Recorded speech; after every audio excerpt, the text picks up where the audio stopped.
Today we'll continue to build the midship section of the Titanic and talk about two more players in the Titanic story. This last player is possibly the most important of them all.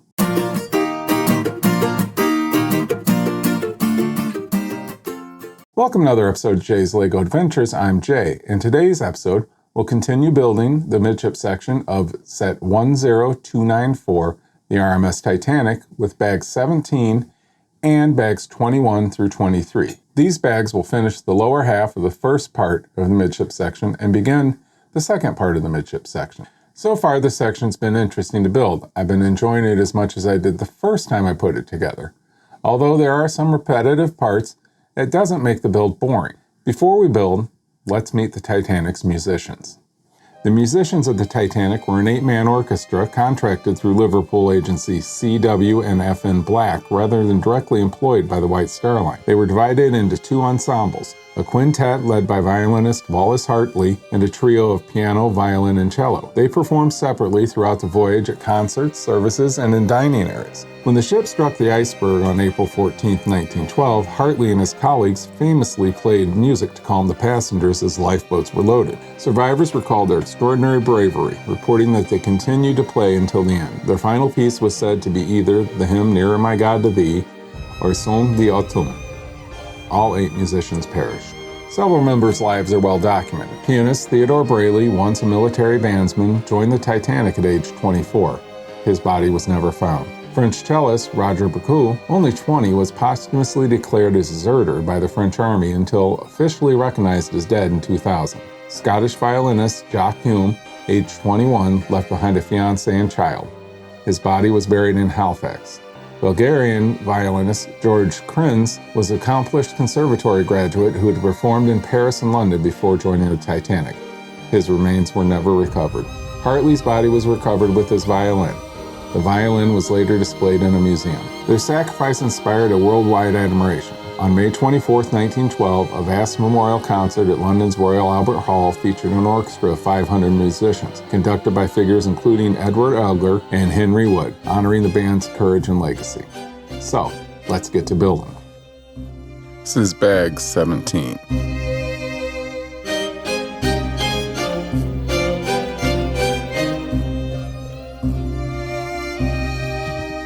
Now we're going to take 4 Astrolite large, warm white, 15 centimeter.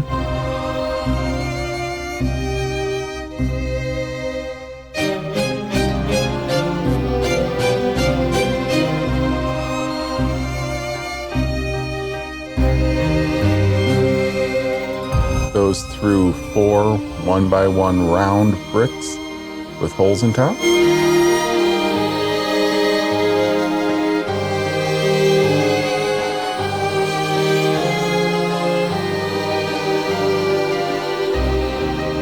We're going to attach them to 1x1 bricks with holes in the side.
Once again, we're going to take 4 Astrolite, large, warm white, 15 centimeter.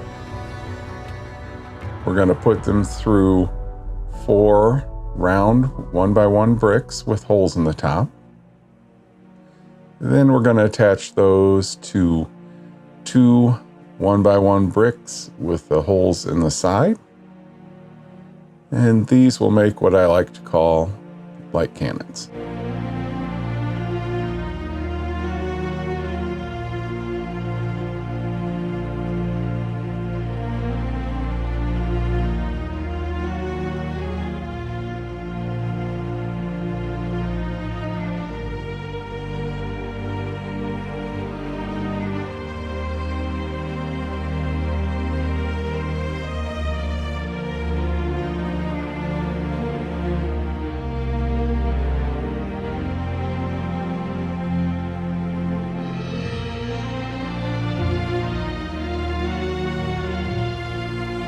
That was bag 17.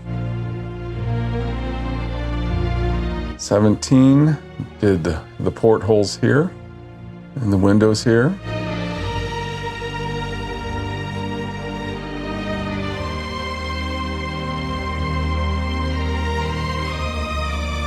It put lights in, which will be shooting light beams both ways. So it'll light up these. And it put some supports in here. Another light up here that's going to be shooting beams both ways. And then more of the support here.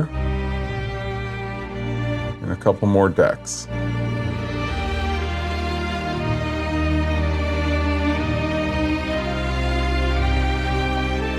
Normally I'd say bag 18 is next, but Light My Bricks says we're going to skip to 21.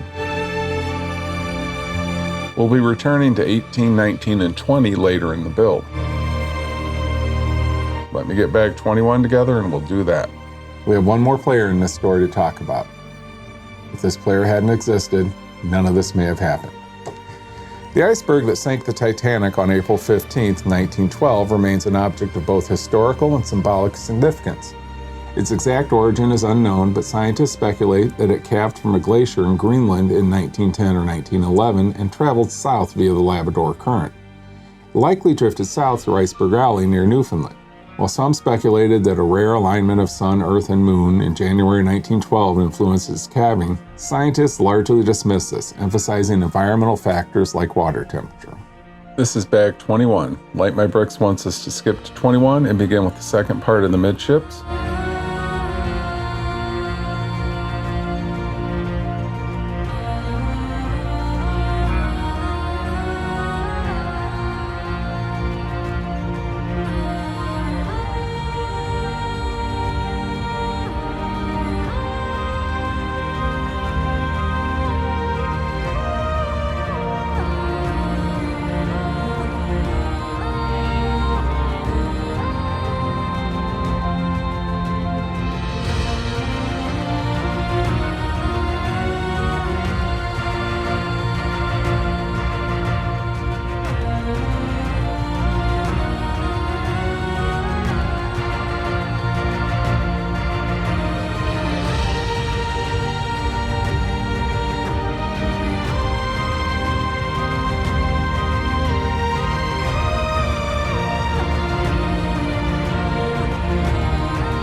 That was bag 21. It started in the midship section.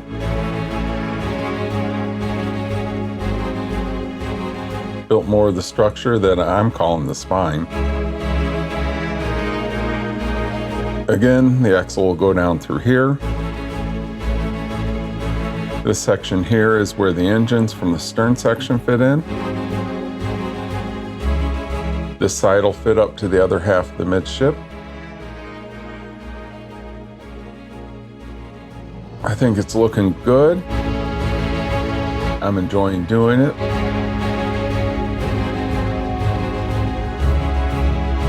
'22 is next. We'll get that together and we'll get to doing 22. On the night of the sinking, a high pressure system and cold polar winds created calm, clear conditions, which ironically made the iceberg difficult to spot without the usual telltale waves breaking at its base. After the collision, the iceberg continued to melt, likely disappearing within a few weeks as it reached the warmer waters of the Gulf Stream. The iceberg has since become a powerful symbol of nature's indifference and raw power against human engineering and arrogance. This is bag 22. 22 is going to build one side of the hull and add some lights in the portholes.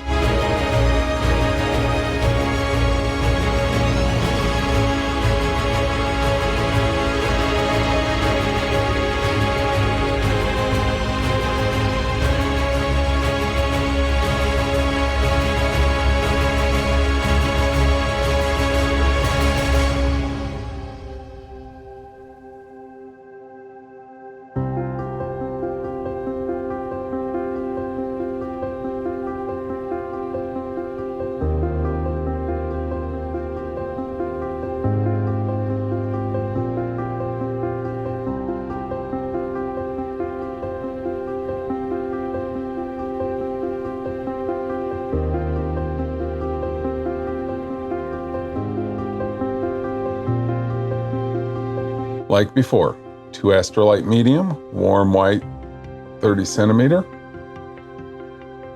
and 2 1x2 white plates.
That was bag 22. It did the hull on this side. Lights for the portholes. Again, I like the use of the brackets with the holes to make the portholes. And then it did the orange strip. Bag 23 is next.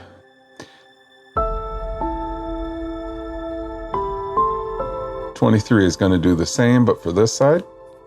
Bag 23 coming up. Few saw the Iceberg before the Titanic's collision as it struck near midnight and the decks were quiet.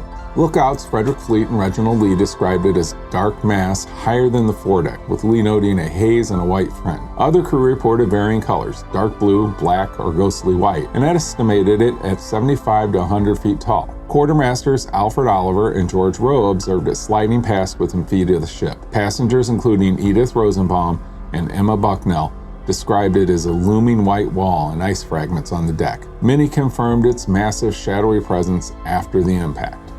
This is bag 23, pretty much the same as bag 22, but a reverse image.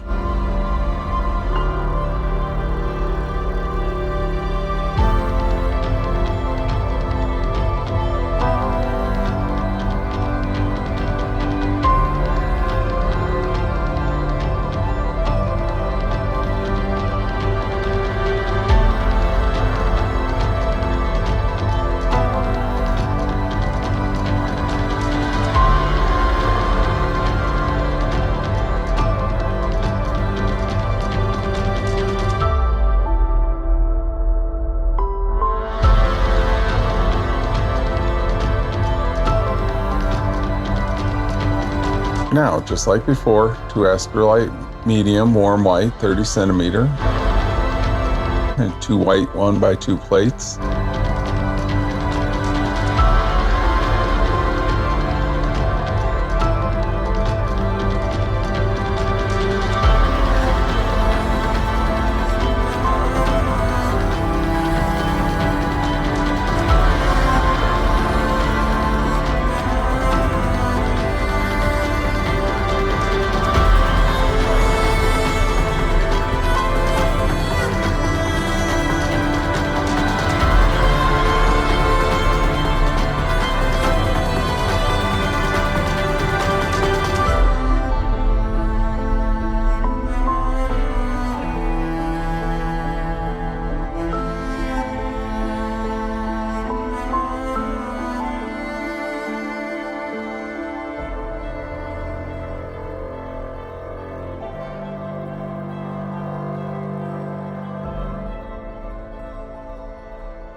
That was bag 23.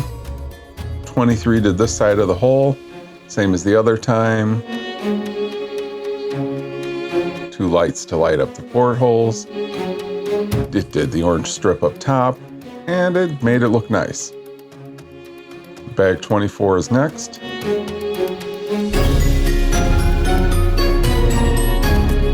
Looks like we're going to be building up a little bit. So let me get that together and we'll get to it. Thanks for joining me for part 2 of the midship section of this build. I hope you enjoyed it. If you did, you can like this video, subscribe to my channel, and hit the bell to be notified of new videos. I have a Facebook and an Instagram. Links are in the video description, so follow me. Join me next time when I'll continue building the midship section with bags 24 and 25. If you'd like to see me adding lights to some of my other builds, check out this playlist.